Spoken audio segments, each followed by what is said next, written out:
على عباده الذين اصطفى اما بعد فاعوذ باللہ من الشیطان الرجیم بسم اللہ الرحمن الرحیم۔ معزز سامعین، 19 مارچ بروز اتوار 2023 بعد نماز عشاء کا یہ درس قرآن انشاءاللہ سورۃ الکہف، تفسیر سورۃ الکہف آیت نمبر 1 سے لے کر آیت نمبر 8 تک جاری رہے گی۔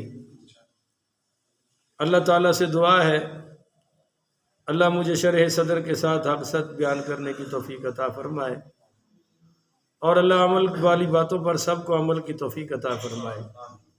سورۃ الکہف مکی صورت ہے، اس کی 110 آیتیں ہیں اور اس کے 12 رکوع ہیں۔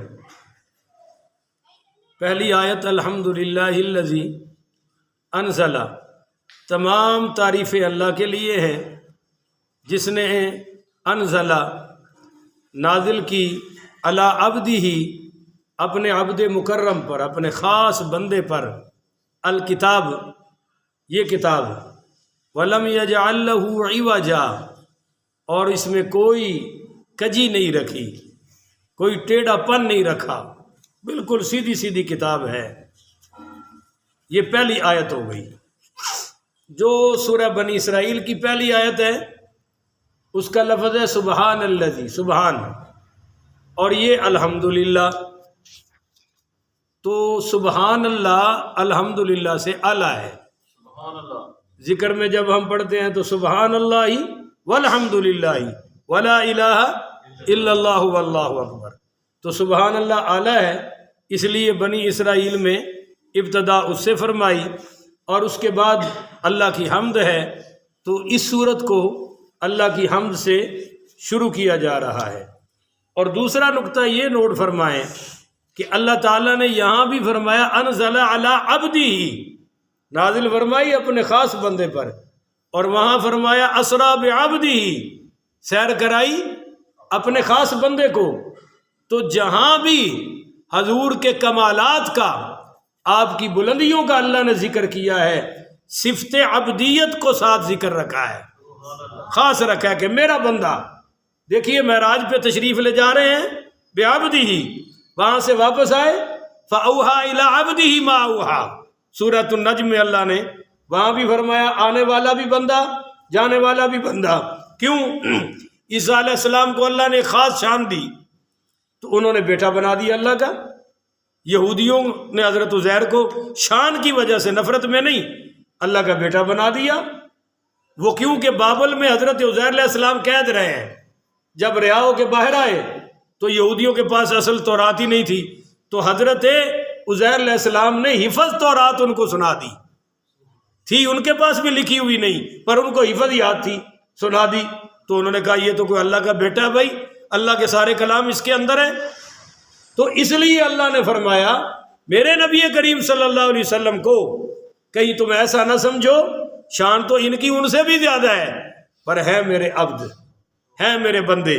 تو پتہ چلا کہ ترقیوں کے سارے راز اللہ کی بندگی میں چھپے ہوئے ہیں۔ یہ دوسرا نقطہ ہو گیا۔ اور تیسرا نقطہ اس میں آپ یہ نوٹ فرما لیں کہ معراج نبی کریم صلی اللہ علیہ وسلم کے اپنی ذات کا کمال تھا، بلغ العلا بکمالہ، حضرت چلے معراج پر بلغ العلا بکمالہ، اندھیرا تو سب اجالا ہوا کشفت دجا بجمالہ، سب خصلتیں ہیں ان کی اچھی حسنت جمیع خصالہ، سب مل کے پڑھو درود ان پہ صلو علیہ وآلہ۔ یہ جو حضور کو معراج نصیب ہوا ہے یہ آپ کے اپنے کمالات ہیں، اور جو آپ کو قرآن نصیب ہوا ہے اس میں حضور کا بھی کمال ہے، آپ کی پوری امت کا بھی کمال ہے، اس میں آپ کا بھی فائدہ ہے، امت کا بھی فائدہ ہے۔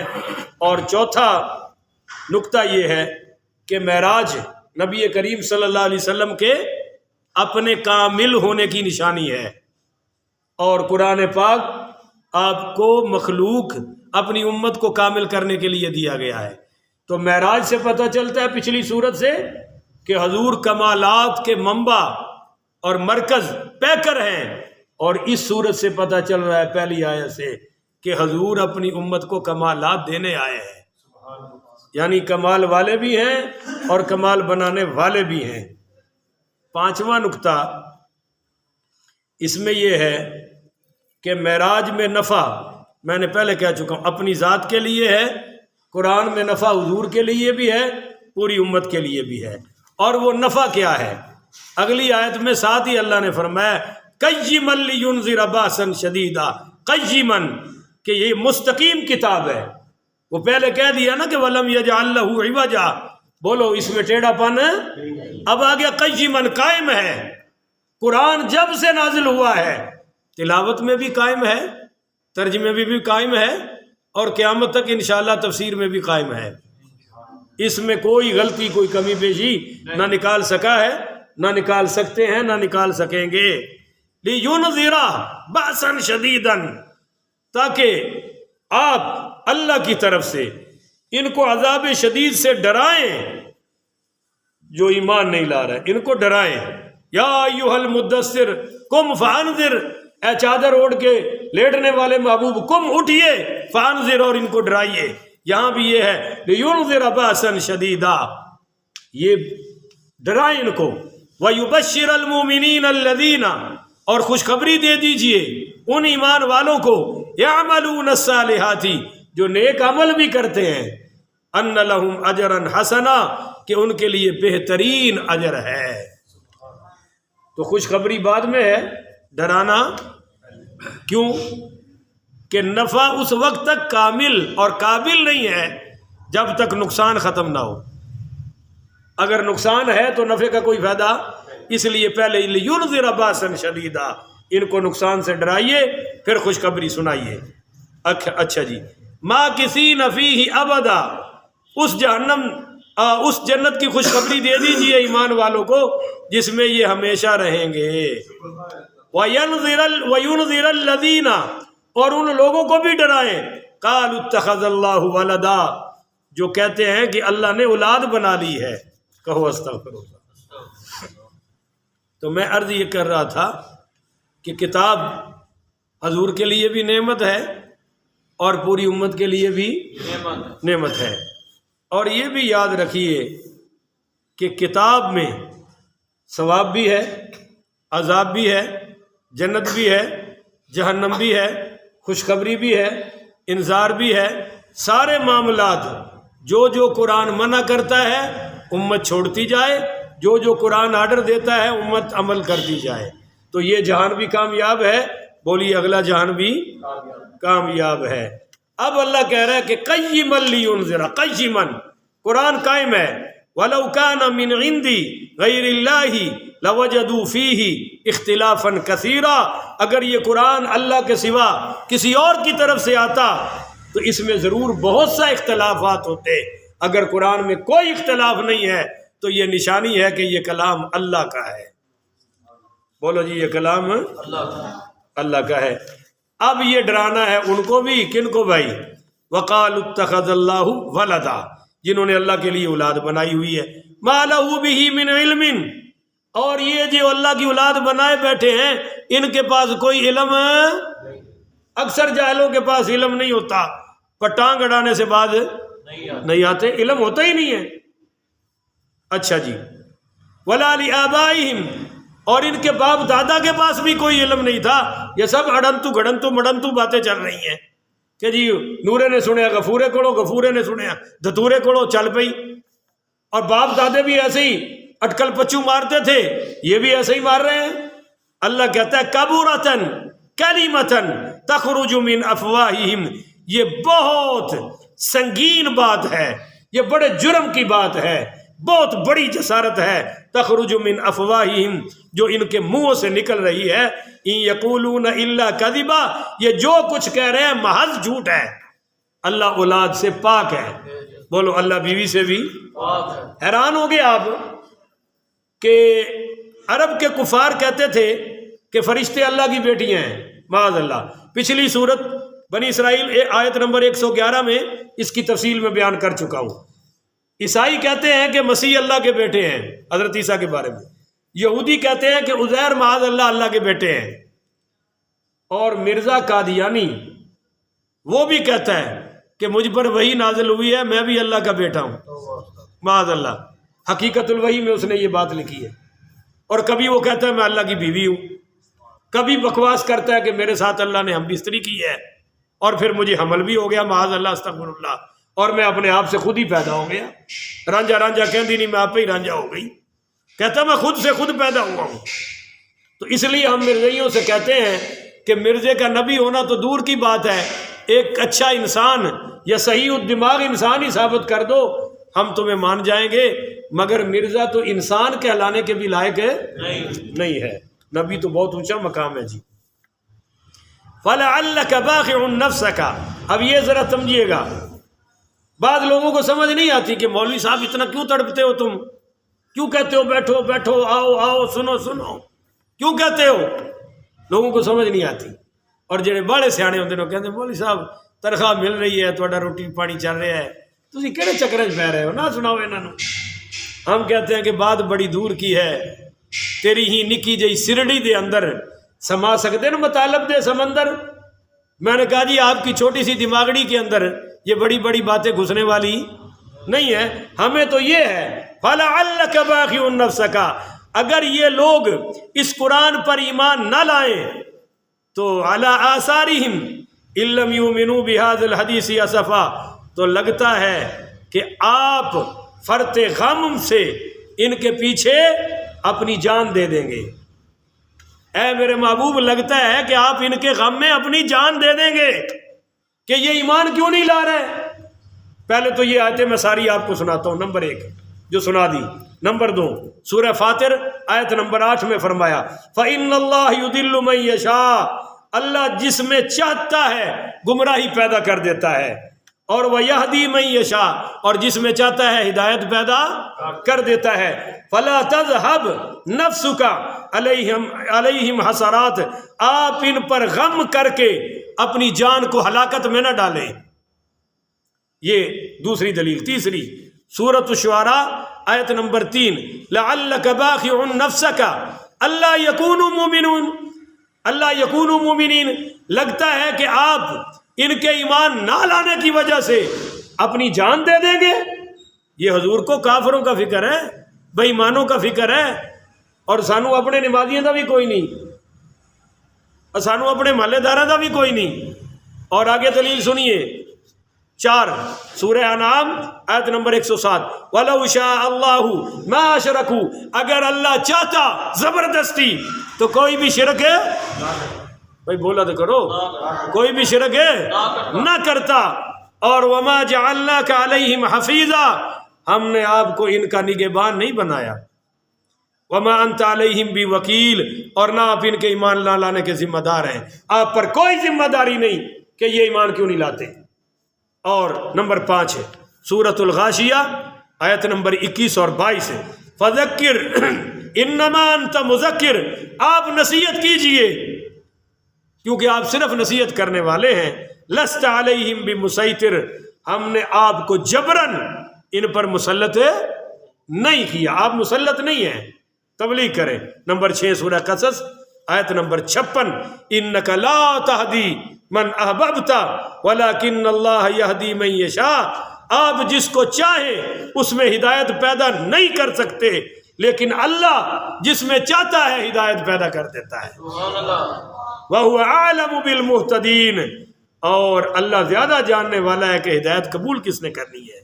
تو بہرحال وَإِنَّكَ لَتَهْدِي إِلَى صِرَاطٍ مُسْتَقِيمٍ سورہ شورى آیت نمبر 52، بے شک آپ سیدھے راستے کی طرف ضرور ہدایت دیتے ہیں۔ تو اے میرے محبوب، آپ کا کام ہے پیغام پہنچا دینا، ایمان کس کو دینا ہے کس کو نہیں دینا میرا کام ہے، مگر آپ اپنے آپ کو ان کے غم میں زیادہ پریشان ہونے کی ضرورت نہیں۔ کیوں؟ اِنَّا جَعَلْنَا مَا عَلَى الْأَرْضِ زِينَةً لَهَا، روئے زمین پر جو کچھ ہے ہم نے اس کو زمین کی زینت بنا دیا ہے، پرندے ہیں، چرندے ہیں، نباتات ہیں، جمادات ہیں، وہ باغات ہیں، پتہ نہیں کیا کیا ہے، اللہ نے سب کو زمین کی زینت بنایا ہے۔ اور جو بچھو ہیں، سانپ ہیں، یہ اللہ کے قہر کا مظہر ہے، ان میں بھی فوائد اور حکمتیں ہیں، تو لِنَبْلُوَهُمْ أَيُّهُمْ أَحْسَنُ عَمَلًا، تاکہ ہم یہ ظاہر کریں کہ ان میں سے کون اچھے عمل کرنے والا ہے۔ تو دنیا کا سارا فلسفہ، سارا پھنڈا، یہ دنیا کے سارے کام کاج اس لیے نہیں بنائے کہ جن کی شادی نہیں ہوئی وہ بھی مسیح تے نہیں آتا تو جن کی ہو جائے، جس کی اولاد نہیں ہے وہ ظالم بھی نہیں مسجد میں آتا، اور جس کی ہو جائے وہ بالکل نہیں آتا، جس کے پاس کاروبار نہیں ہے وہ بھی ظالم ہے کہ مسجد میں نہیں آتا، اور جس کا کاروبار بڑھ جائے وہ تو بالکل ہی نہیں آتا۔ اب جو غریب ہے وہ بھی نہیں آ رہا، جو ریڑی پہ ہے وہ بھی نہیں آ رہا جی، اس کو بھی دین کی کوئی پرواہ نہیں ہے۔ ابھی رمضان شریف شروع ہونے والا ہے، نہیں آئیں گے، چھوٹی چھوٹی ریڑیوں والے بھی نہیں آ رہے ہیں اور بڑے بڑے کارخانوں والے بھی۔ پر اب جو حالات ہیں اس وقت، اب تو ماشاءاللہ ریڑیوں والے بھی رو رہے ہیں اور کارخانوں والوں بھی رو رہے ہیں، ایک ہی حل ہے۔ حاجی عمران خان صاحب تو فرماتے ہیں ایک ہی حل ہے، الیکشن کراؤ تو کرسی تے مینو بٹھاؤ، اور ہم کہتے ہیں ایک ہی حل ہے، عرشوں پہ خدا راضی ہو، فرشوں پہ مصطفیٰ راضی ہو۔ الیکشن 75 سال اج بڑی واری ہوئے نے، ظالموں بیڑا ہی غرق کیتا جی۔ لو جی آگے آیت نمبر 8، وَإِنَّا لَجَاعِلُونَ مَا عَلَيْهَا سَعِيدًا جُرُزًا، جو کچھ زمین میں ہے ہم اس کو ضرور چٹیل میدان بنا دیں گے، آنے والا ہے وہ وقت کہ کچھ بھی یہاں نہیں ہوگا۔ تو زمین کی زینت جو ہے، زمین کی جو رونقیں ہیں، یہ ہمارے لیے امتحان ہے۔ یہاں غربت بھی امتحان ہے، اور بولو جی دولت بھی امتحان ہے۔ بس میں ایک دو حدیثیں سنا کے اجازت چاہوں گا۔ ہمارے نبی کریم پڑھیے صلی اللہ علیہ وآلہ وسلم نے فرمایا کہ دنیا شیریں اور سب سرسبز ہے، یہ صحیح مسلم کتاب الدعوات میں حدیث ہے، اور اللہ تعالیٰ نے تم کو اس میں خلیفہ بنانے والا ہے۔ اللہ نے اپنا نائب بنایا، تمہیں خلیفہ بنایا، پھر وہ دیکھے گا کہ تم اس میں کس طرح عمل کرتے ہو۔ سو تم دنیا سے اتقوا الدنیا واتقوا النساء واتقوا النساء، اتقوا الدنیا واتقوا النساء، دنیا سے بھی بچو اور اتقوا النساء، بولو عورتوں سے بھی، انہ حبائل الشیطان، یہ شیطان کی رسیاں ہیں، فرمایا عورتوں سے بچو، کیونکہ بنی اسرائیل کا پہلا فتنہ عورتوں والا تھا، عورتوں میں ملوث ہو گئے۔ اللہ اکبر کبیرہ۔ حضرت ابو سعید خدری پڑھیے رضی اللہ تعالی عنہ بیان کرتے ہیں کہ رسول پاک صلی اللہ علیہ وسلم نے فرمایا یہ مال اور یہ دنیا سرسبز اور میٹھا مال ہے بڑا، اور مسلمانوں کا اچھا ساتھی ہے۔ کس مسلمان کا؟ جو وہ مال تمہارا اچھا ساتھی ہے جو مسکین، جو حصہ مسکین کو ملے، یتیم کو ملے، یا مسافر کو ملے، یا تم نے اپنے اوپر خرچ کر لیا، اپنی اولاد پر خرچ کر لیا، تو یہ اچھا ساتھی ہے۔ بولو جو اللہ کی راہ میں۔ حدیث میں اولاد کا ذکر نہیں ہے، اپنی ذات کا نہیں ہے، میں دوسری حدیثوں کی روح سے کہہ رہا ہوں۔ حدیث میں یہ ہے کہ جو حصہ مسکین، یتیم، مسافر کو دیا وہ اچھا ساتھی ہے، اور جو اس مال کو ناحق لیتا ہے وہ اس جانور کی طرح ہے جو کھاتا ہے مگر اس کا پیٹ نہیں بھرتا، اور یہ مال اس کے خلاف قیامت والے دن گواہی دے گا۔ یہ حدیث مسلم شریف کتاب الزکوٰۃ میں آ رہی ہے۔ اور اللہ اکبر کبیرہ۔ حضرت عمر پاک پڑھی رضی اللہ ہو بڑی کمال کی دعا کی۔ حضرت عمر کہتے تھے یا اللہ جن چیزوں کو تو نے ہمارے لیے خوبصورت بنایا ہے ہمیں اس سے بچا کہ ہم وہ لے کر پھول نہ جائیں، چوڑے نہ ہو جائیں، ہمیں اس سے بچا۔ اور اے اللہ میں تجھ سے یہ دعا کرتا ہوں کہ میں ان چیزوں کو حق کے راستے میں خرچ کروں، میں اگر تو مال مجھے دے تو میں حق کے راستے میں خرچ کروں۔ اللہ بھائی ہمیں بھی اس کو توفیق عطا فرمائے، کیونکہ نبی کریم صلی اللہ علیہ وسلم نے فرمایا جو اس کو حق کے ساتھ لے گا، حق پر خرچ کرے گا، اس کے لیے برکت ہوگی۔ اچھا جی یہ حدیث سن لیے، یہ سنن ترمذی میں ہے، مسند احمد میں ہے، مسند بازار میں ہے، حلیۃ الاولیاء میں ہے، المعجم الکبیر میں ہے۔ حدیث بڑی کمال کی۔ حضرت عثمان ابن عفان رضی اللہ تعالیٰ عنہ بیان کرتے ہیں کہ سرکار دو عالم صلی اللہ علیہ وسلم نے فرمایا کہ 3 چیزوں کے سوا ابن آدم کا کسی چیز میں کوئی حق نہیں ہے۔ نمبر 1 اس کی رہائش کا گھر، بولو جی رہائش کا گھر۔ نمبر 2 اس کی ستر پوشی کے لیے کپڑا۔ نمبر 3 خشک روٹی اور پانی۔ اگر اللہ نے یہ چیزیں دے دی ہیں تو اس کے سوا اس کا کوئی حق سمجھ لو کہ کافی ہے، اللہ نے پوری دنیا دے دی ہے۔ ہائے ہائے ہائے ہائے ہائے ہائے۔ اگلی حدیث سنیے، حضرت مطرف اپنے والد سے بیان کرتے ہیں کہ وہ نبی کریم صلی اللہ علیہ وسلم کے پاس گئے تو آپ یہ آیت تلاوت کر رہے تھے، الہاکم التکاثر، کہ زیادہ مال جمع کرنے کی ہرس نے تمہیں غافل کر دیا ہے۔ اس کے بعد آپ نے فرمایا، اے ابن آدم کہتا ہے میرا مال، اس کا مال تو صرف وہ ہے جس کو اس نے صدقہ کر کے روانہ کر دیا، یا کھا کر فنا کر دیا، یا پہن کر بسیدہ کر دیا، باقی بولو بھئی اس کا کوئی مال نہیں ہے۔ حضرت سلمہ بن عبید اللہ اپنے والد رضی اللہ تعالیٰ عنہ سے روایت کرتے ہیں کہ رسول پاک پڑھیے صلی اللہ علیہ وآلہ وسلم نے فرمایا، تم میں سے جو شخص صبح اٹھے اس حال میں کہ وہ خود بھی ٹھیک ہے اور اہل و عیال بھی ٹھیک ہے، اس کا جسم تندرست ہے اور اس کے پاس 1 دن کی خوراک ہے، تو فرمایا وہ سمجھے کہ مجھے اللہ نے ساری دنیا دے دی ہے، مجھے کوئی کمی نہیں۔ اتنے جنہوں نے بڑولے بھرے پے نے وہ بھی غریب نے، وہ بھی باہر منگ رہے ہیں اور منگڑ تو بعد بھی نہیں آندے۔ تو اللہ تعالیٰ سے دعا ہے بھائی، اللہ تعالیٰ مجھے اور آپ کو ان ہدایات پر عمل کرنے کی توفیق عطا فرمائے۔ آخر ودعوانا ان الحمدللہ رب العالمین۔